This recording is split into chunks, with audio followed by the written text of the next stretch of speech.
Number 8. Make small talk with strangers. Americans are known for their friendliness towards strangers, especially outside of big cities. It's not uncommon for Americans to smile at each other in passing, but their comfort with new people also extends to small talk, saying hello or even striking up a conversation out of the blue. If you are seated in an emergency exit row, and feel you would be unable or unwilling to perform the duties listed on the safety card, please ask a flight attendant to reseat you. In many countries, speaking to strangers unprompted can be seen as intrusive or even risky. Many Americans are masters of the art, though, often happy to chat with people they've never met about the weather, sports, or whatever else comes up in conversation. It looks like a carrot, honey. Who looks like a carrot? Hi. Number 7. Casually own guns. Welcome to Pegasus versus the World, where we take on challenges, comedy, trending topics, and some travel. City boy! City boy! All right, this is part 3 of things only Americans do and think is normal. All right, this is on Watch Mojo channel if you want to check it out in its entirety over there. I'm doing this in parts because it was a really long video. It's 22 minutes. And then I talk about this from an American perspective, being American. And I'm a traveled American, so a lot of this stuff does not faze me. And it's absolutely, I don't think it's normal. I don't think it's normal. I get it. But there are some stuff where there's nuances where I think they get it wrong as well. And so that's why I'm doing this video. It's funny because we're going into casually owned guns. I don't casually own a gun, personally. I own a gun for a purpose, to protect my familia in a country that is full of guns. It's just that simple, and full of tyrants and political corruption. But that's just, that's just me and my American, bloodline. We different. We built different in America. But anyways, we're going to get into this. That last one, I was actually surprised. That actually got me. And I'm actually proud of that last one.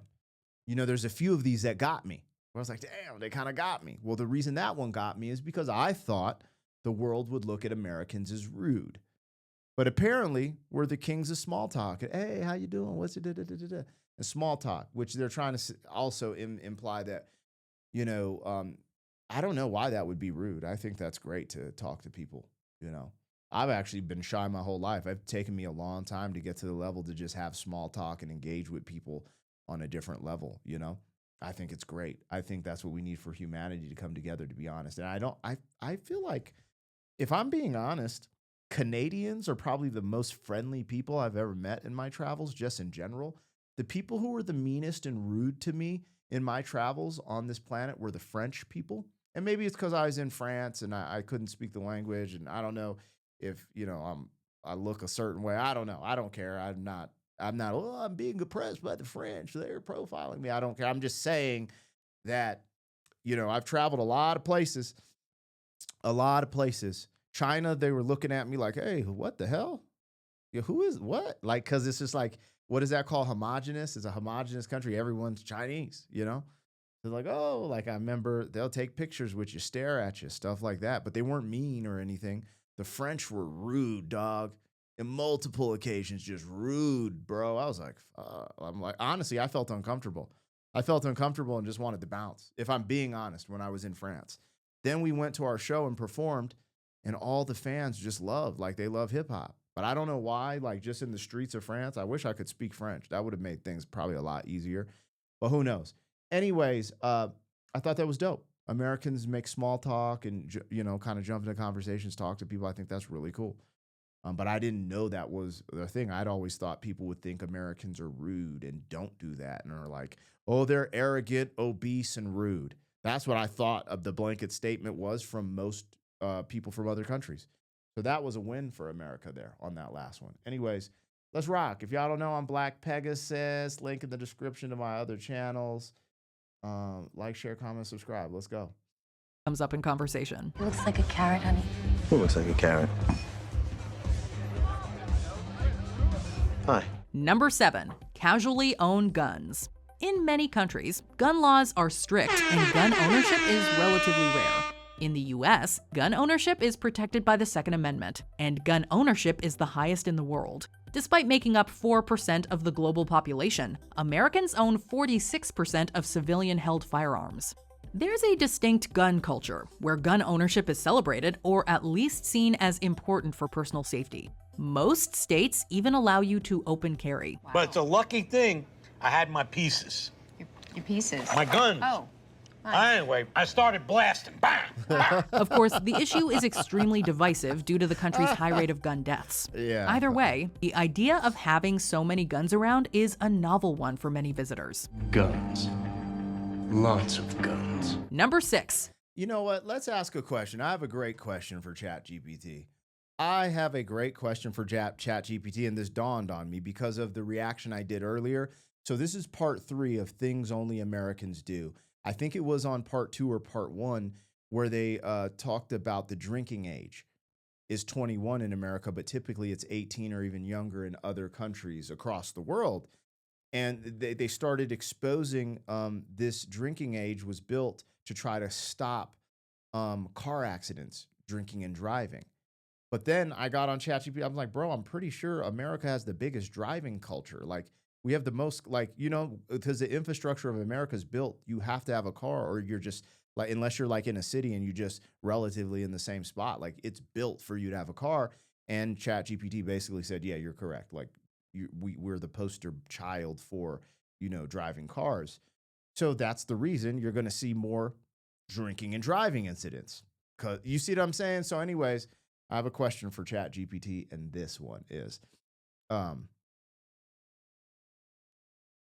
in America, how many people or how many guns are owned in America? I was told it's close to 400 million or something like that. Guns are owned in America. Yeah, you're pretty much on the mark. The numbers usually hover around that estimate.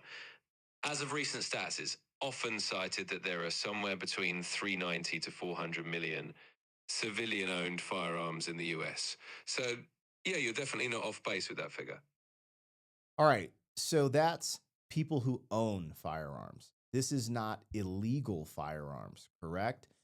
Is there any estimation for how many guns are in America if we considered the illegal firearms that are in this country? Yeah, absolutely. So that 390 to 400 million figure is mostly talking about legally owned firearms, or at least firearms that are counted in surveys and registrations and all that kind of stuff. When it comes to illegal firearms, it's obviously a lot harder to pin down because, you know, they're not exactly accounted for in any official record. Estimates vary a ton, but some experts throw out numbers suggesting maybe a few million additional firearms are out there on the black market or otherwise not legally registered. It's a tricky number to get a real solid handle on, but the legal count definitely forms the bulk of it. Okay. So let's do an estimate and say there's 400 million guns in America, give or take.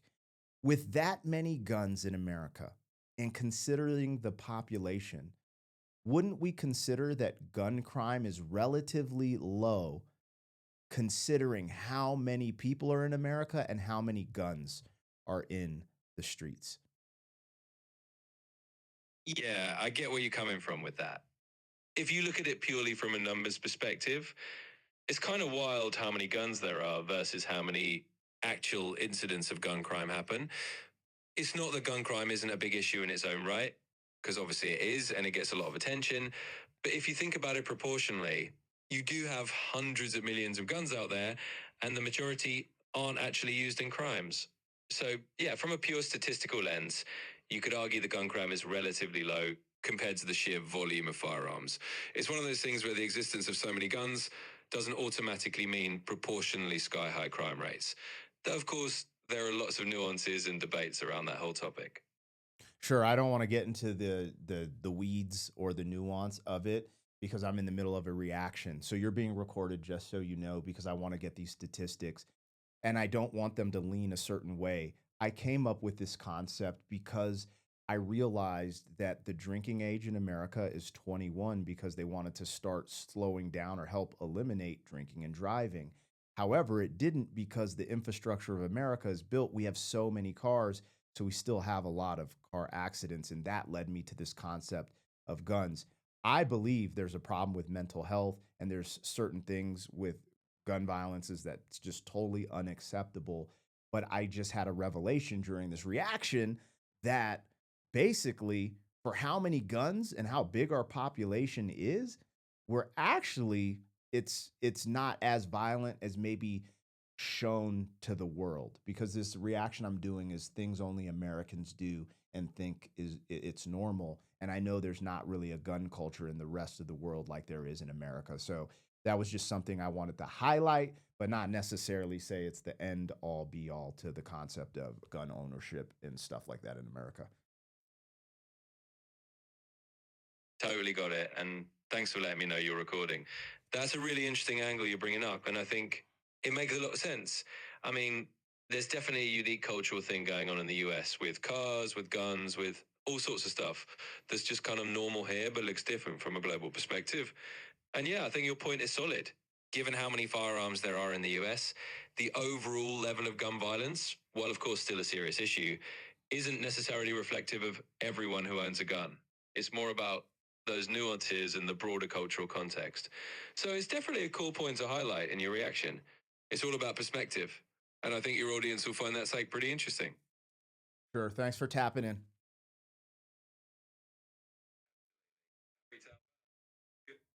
Isn't that wild how you can just have a conversation and it's actually kind of, it's not just a chat bot. It's actually thinking, it's using information from the internet to analyze. So it's somewhat thinking. And this is just the beginning of AI. Anyways, that was all I wanted to present to you guys. You know, I've been arguing with you people about guns on here because I have a bunch of Europeans, Australians, Canadians, and they always want to on me when I say I'm a gun advocate. But at the same time, I am so respective. I'm not scared. I respect guns at such a level.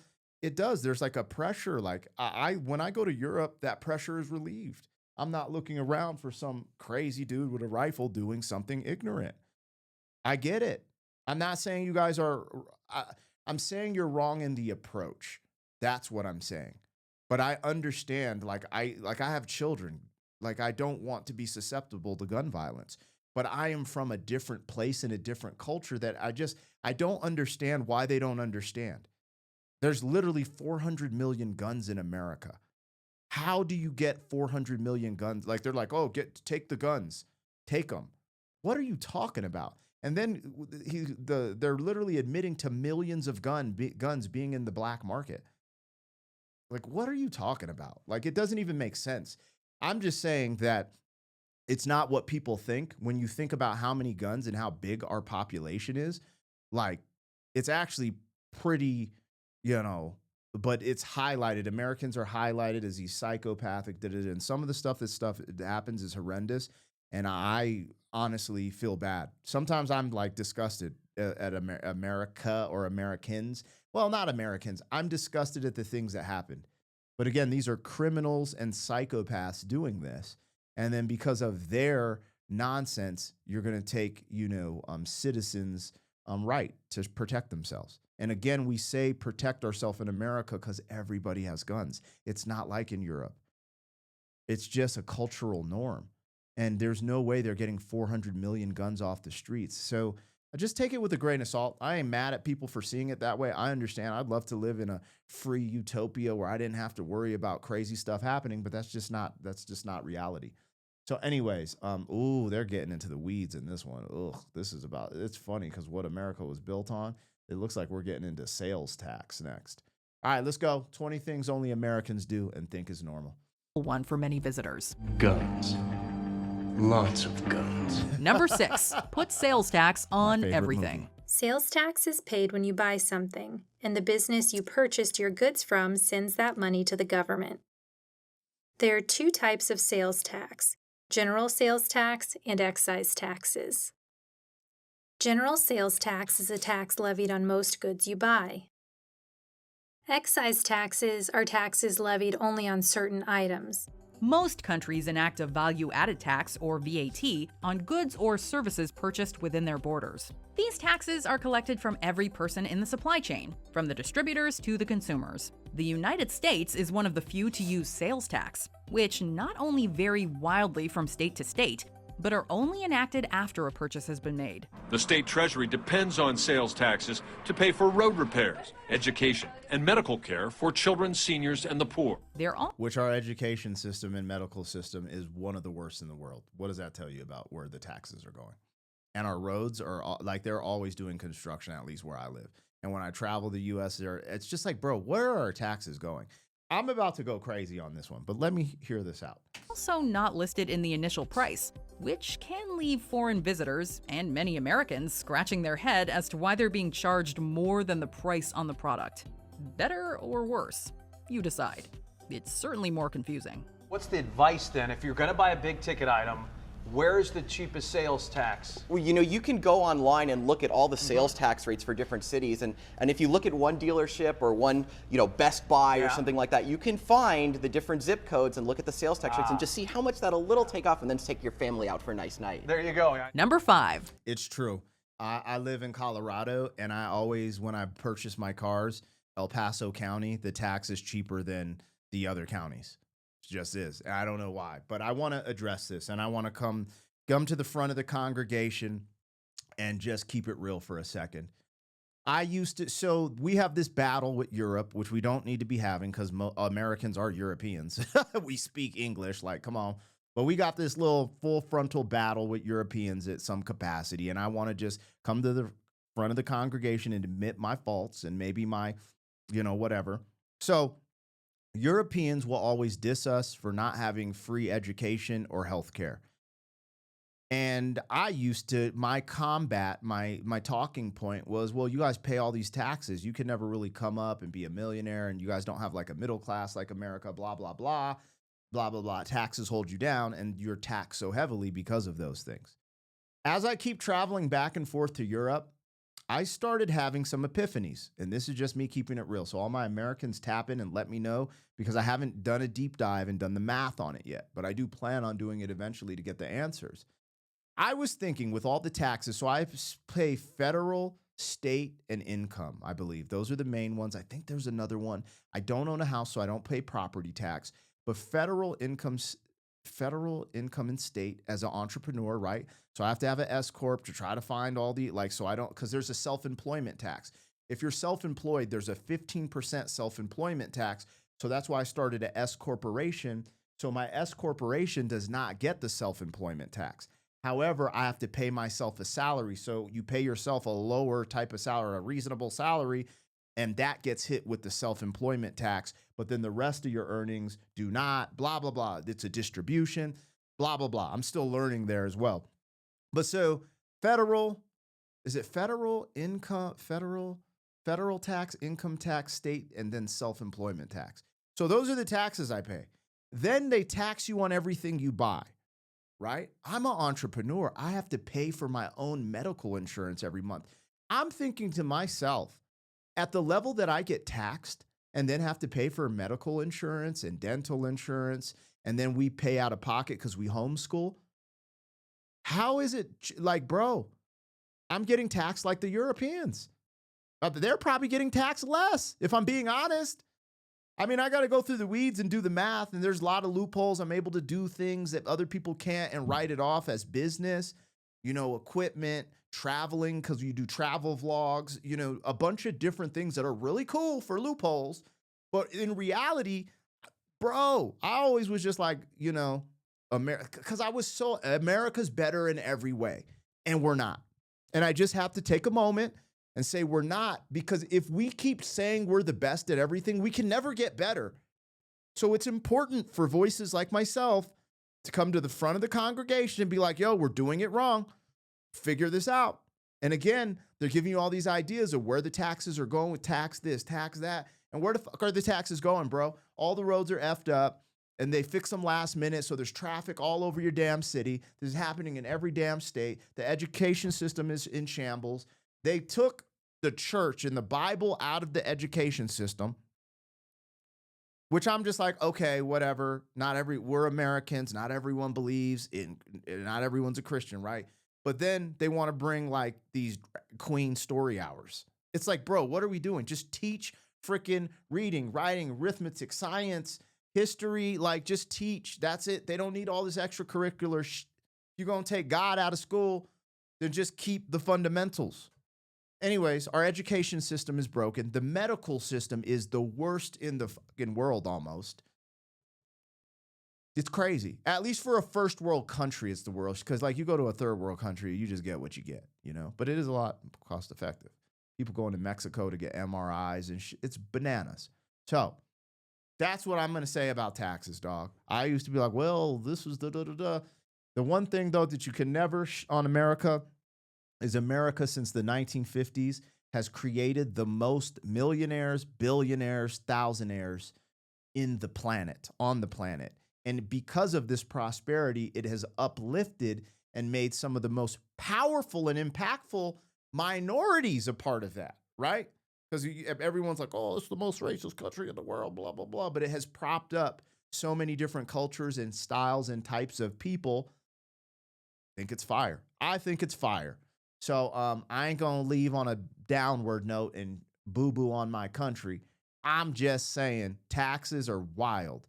And now I'm paying the taxes now. There's no way around it. So I'm like, damn, it would be kind of cool to get like good health care out of it and not get scammed by insurance companies and all this stuff. America has its problems, y'all. I ain't going to duck those no more. I ain't going to act like we the best. I think we could learn from other countries and pop off.